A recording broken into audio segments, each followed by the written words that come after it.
Hello, everybody. The music fan is here, bringing smiles to the faces, knowledge to the people, and most importantly, music to the masses. And here we are with part 5 of my top 50 albums of 2018.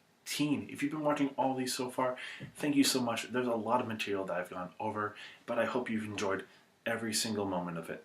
I know I have. So far we've gone over my guidelines, my 20 honorable mentions, and then part 2 being 50 through 41, part 3 being 40 through 31, and part 4 being 30 through 21. We are finally in the top 20. We're going to talk about those 10 albums that just missed that top 10. These were some really good albums, and I will say that almost all of them we were up for debate when it comes to making that final 10th spot on my top 10 list. So all these deserve a spot here. I would say that maybe with a couple listens more of some of these albums, I would have put them in the top 10. But I would say first, if you haven't watched the other videos, please do so to catch yourself up, and also so you can know the answer to what is in my top 50. And the one guideline that I've been putting out for every one of these videos, but most importantly here, these are my opinions. These are the albums I listened to. I've listened to a lot of albums this year. There's some that I didn't get to listen to. So if your favorite albums aren't on this list, it's possibly because of, one, maybe I didn't get to listen to them, which, of course, tell me what you want me to hear, and maybe I'll listen to it later, and maybe do a review on it at some point in time. Maybe it's on one of these previous videos that I've already put out, because so far I've talked about 50 albums with the 20 other ones that just missed the cut. Or hey, maybe it's in my top 10. You don't know, but you won't find out until you actually watch these videos. So quit your bitching, quit your whining, quit your moaning, check these out, then talk to me. And if you do, please be constructive with what you say. So we got some really good ones, and we got to start right now. So number 20 is another one that was in my top 10 of the mid-year, and this one is Stone Temple Pilots with Stone Temple Pilots. Not to be confused with Stone Temple Pilots by Stone Temple Pilots in, I want to say, like 2010, 2012. So this time around, Stone Temple Pilots has a completely new singer.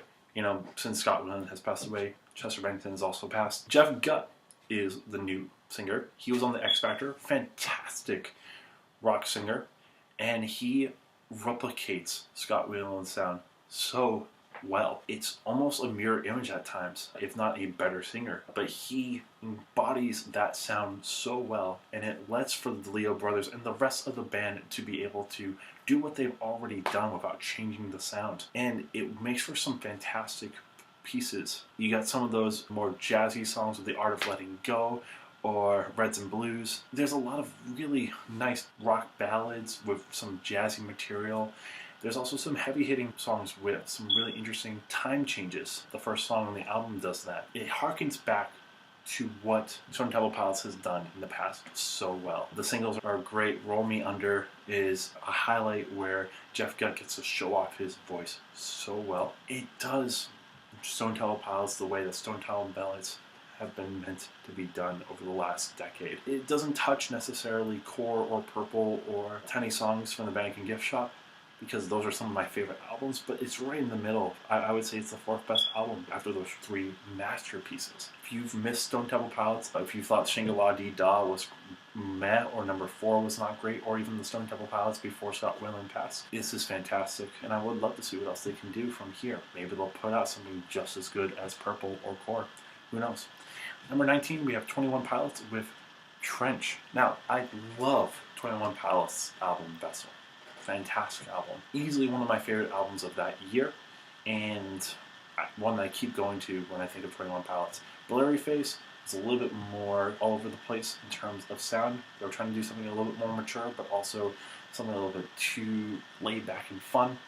This is the most mature that this sound has been, and the world that they create is very interesting. The concept itself is very interesting. The idea of creating an allegory for someone's depression and being in someone's head as this whole entire story with the Banditos and Nico and the Niners is fantastic. And even though the music isn't as energetic at times, or is a little bit too lo-fi, or sometimes a little bit too mature compared to, like the fun nature of Vessel, there's some really cool songs and easily more cohesive than Blurry Face, and probably honestly even more cohesive than Vessel. I think the ending of Vessel, even though this whole entire CD is great, I think it gets a little bit weird at the end. I think this is right up there with Vessel for me as favorite 21 Pilots album. If you have been waiting for 21 Pilots to mature their sound, this is the perfect time. So many good songs. My Blood, Vultures, Jumpsuit is great, even though I didn't like it at first. Nico and the Niners. There are some funny and weird songs, Smithereens being one of them. But Leaving the City is a fantastic closer, phenomenal throughout, awesome concept album. Just a little bit behind on some of these other ones. But easily could have been in the top 10. In another year, this might have been the top 10, honestly. So number 18, we have Dawes with Passwords. Another album that I didn't even know was coming out until much later than I was expecting. And it's been a while since I've listened to a Dawes album. I think this is the first one since like 2012, 2013 maybe? I might be wrong on that. I can't remember when the last one came out. But I love their last album, We're All Gonna Die. Really fun. I enjoyed the style of the lead singer's voice. It reminded me a lot of like that 70s, 60s rock. When the tequila runs out, definitely felt like it could have came out in the 60s or 70s. And this one, honestly, kind of keeps that same vibe at times, but feels a little more personal. And I think the lyrics are much better. I think the storytelling is fantastic throughout this album. It's only 10 songs, I believe, but I think there's only one or two songs that I don't necessarily like, and even still, the storytelling makes up for it. I feel like literally when I'm listening to this album that Dawes is actually singing in front of me, and it's just a cool one to listen to when you're looking for some cool storytelling. One of the more chill albums in this list. This is better than their previous album, and I really like their previous album as well. Number 17, kind of a controversial pick, depending on who you're talking to. This CD has gone both ways on a lot of people's lists, and personally, for me, it's one of my favorite progressive metal albums of the year, and a lot of people have said it. My brother feels a little bit differently if you watch the video. But number 17, we are talking about Haken and Vector. This album is a little bit weird because it comes after some amazing albums by them. The Mountain and Infinity, easily some of the best albums of that year, easily some of the best prog albums of the decade, very much masterpieces in their craft. This one doesn't touch the highs of that, but it doesn't necessarily touch the lows of Aquarius, and I think it does the idea of Visions better, where it's using this world a lot better, using this idea of darkness a lot better. I got into the world really quickly. It did take one or two tries, and each time as I listen to it, it gains more ground. This was actually almost in my top 10 coming into January. And then I listened to some other ones, and I thought that this, even though it's great, has some weaknesses. I think the first song, The Good Doctor, isn't great, and also the intro, while it sets up the world, it doesn't really do too much, especially on a 7-track album. But I think the rest of the album is phenomenal. I love how heavy it hits at times. The heaviest rhythms that they've done, the drumming is phenomenal throughout this whole entire album. A Cell Divides is some of the best drum work that they have ever done. I love Save Me. It has so many great parts that remind me a lot of some of it Pink Floyd, some of it of the darker parts of Dream Theater, where you're talking about Black Clouds or Silver Linings, or 6 Degrees of Inner Turbulence, or even Art of Varium. It touches on those heavier sounds that I love so much of Dream Theater. It is their shortest album, and I wish it was a little bit longer and had a little bit more depth. I think it would have gone a little bit higher, but phenomenal CD by Haken. If you've been waiting for a CD that is a little bit more accessible and a little bit shorter, perfect. You got it. Number 16. The noisiest, the hellish, most hellish album I've listened to all year, being Daughters, and You Won't Get What You Want. This is a crazy album. This is a nightmare of an album in the best way possible. It's so tense, it builds so well throughout all of the album, whether it's the 7-minute song Ocean Song, or some of these shorter yet in-your-face songs. All this feels so guttural, so earthy, so physical throughout the whole entire album, just non-stop in your face. There are maybe one or two songs that I don't like as much or don't do as much, in terms of a jump scare, if you will. There are some songs that after I come back to it, the effect doesn't have a hold on me as much. But if you're looking for one of the most interesting, if not the most interesting album that you've heard all year, this is it. Just be warned. It's scary. It's an uneasy album. You're not going to enjoy it for enjoying it. It's not a toe tapper. It's not something that you can sing to. These are some depraved lyrics. We're talking about a song like the Ocean Song, where it's about a guy who, after having a normal life, all of a sudden just snaps, and starts feeling all these feelings, and all he wants to do is run into the ocean. And all the lyrics about how the pavement is punching upwards into his feet as he's running, or he's hearing his heartbeat. It's very tense.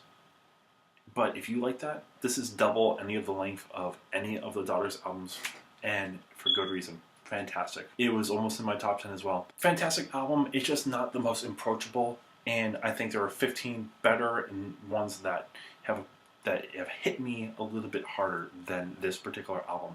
But don't think that means it's bad. It's all these albums are must listen at this point in time. Number 15, we have Seba and Care For Me.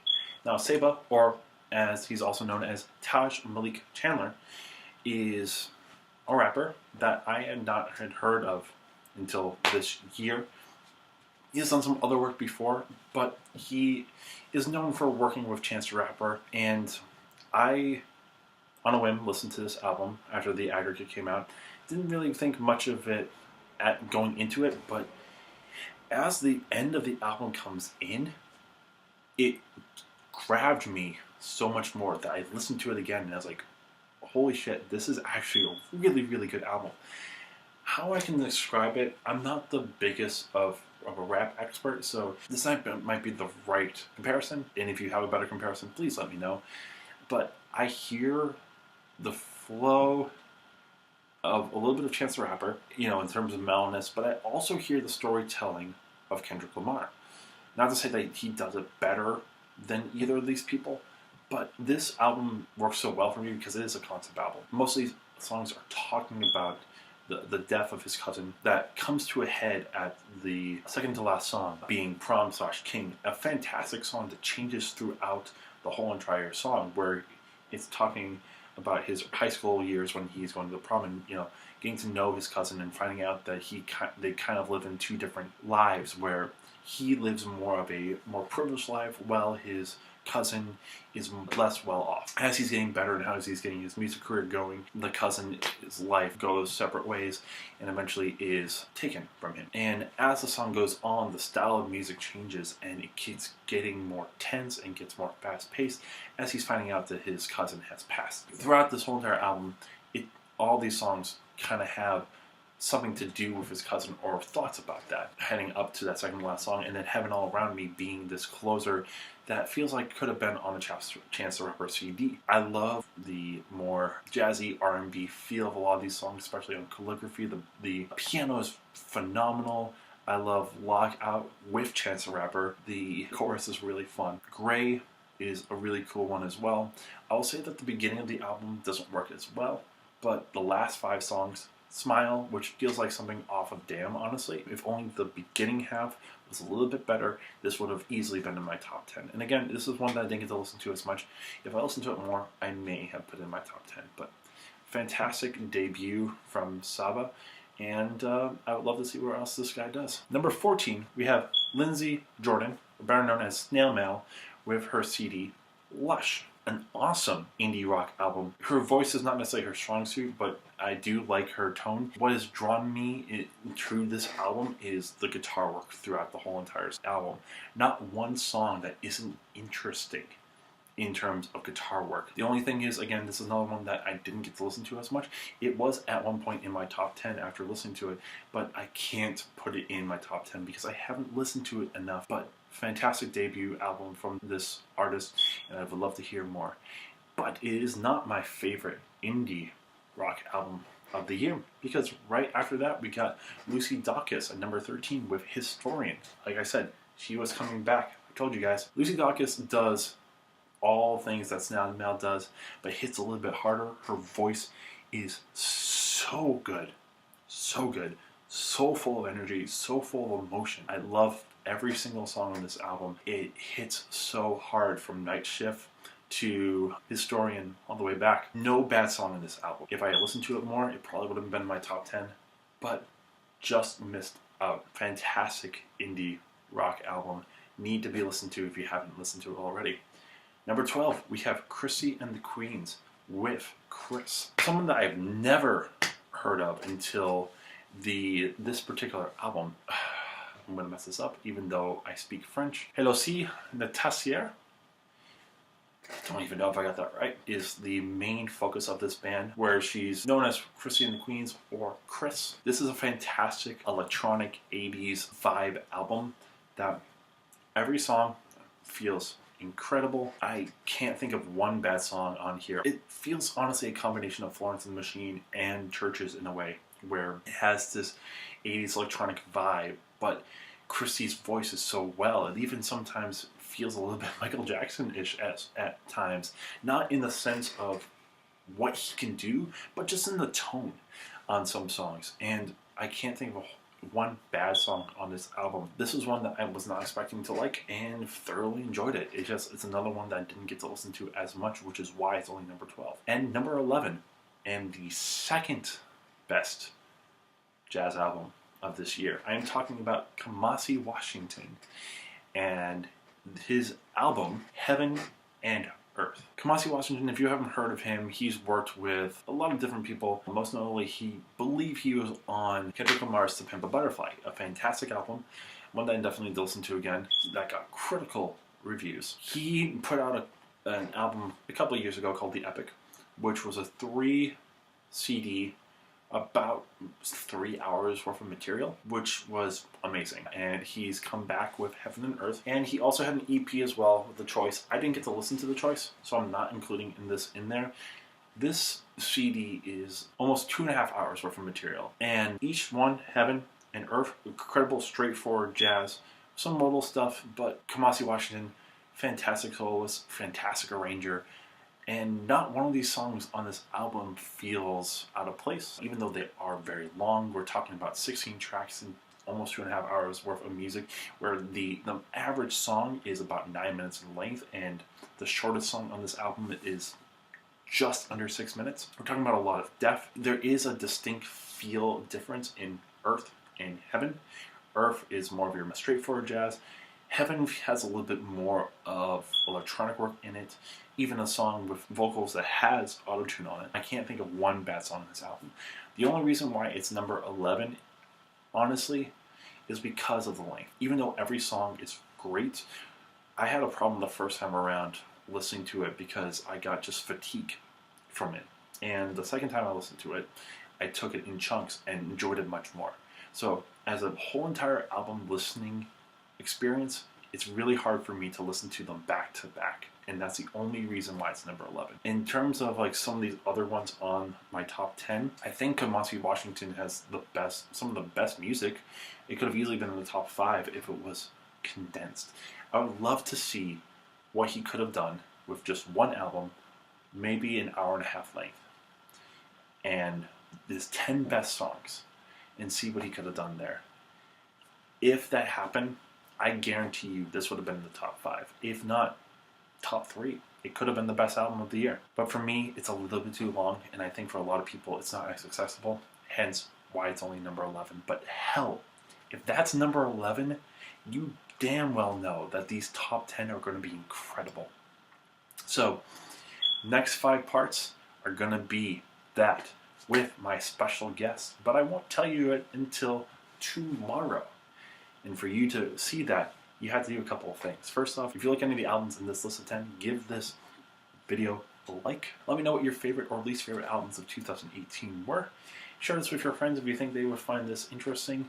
And most importantly, subscribe to my channel and just keep watching my videos. The next 5 are going to be my top 10 with my special guest. I hope you enjoyed this so far, and I look forward to seeing you tomorrow for numbers 10 and number 9. Till then, this is Music Fan signing out.